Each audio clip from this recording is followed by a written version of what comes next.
Hello Paper Rose friends, it's Donna here from Donna is Playing Paper, and I have a pair of cards for you today that are really simple to make and a lot of fun to give.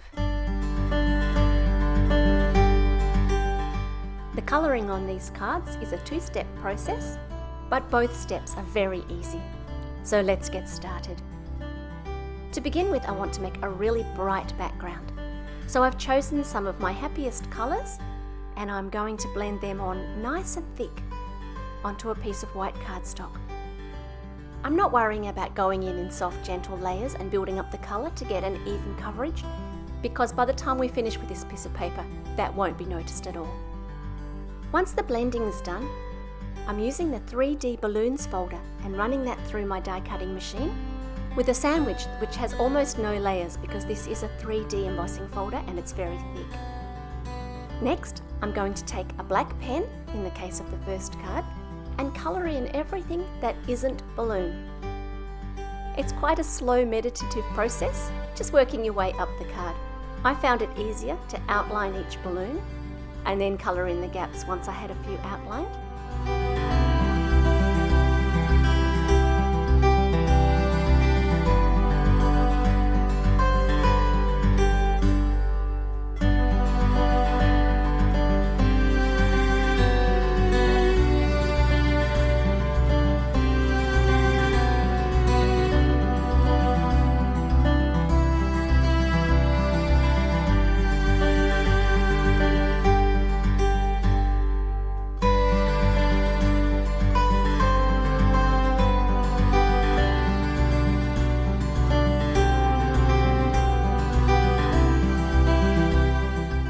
As I went further up the card, I realised that for those tiny little balloon tie-off end bits at the bottom of each balloon, it was actually quite useful to have a thinner pen so that I could make a nice neat triangle.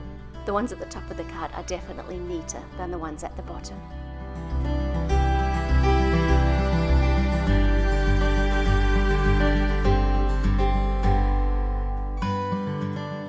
The black and the really bright colours give a really great contrast.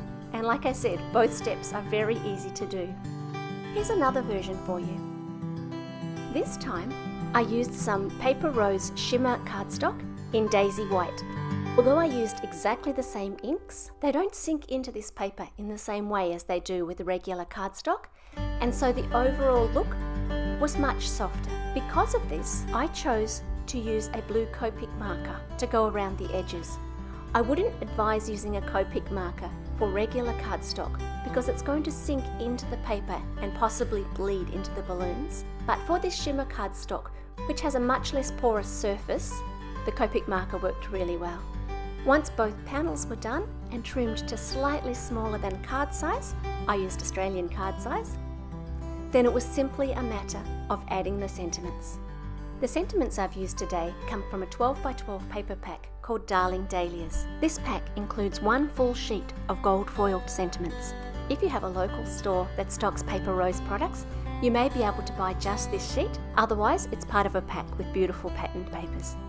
Because the blue card was a little lighter, I wanted a separating layer between the sentiment and the card, and so I used my yellow ink to colour up some paper so that I would have exactly the right yellow. Then it was simply a matter of popping up the sentiments with foam tape and the cards were done.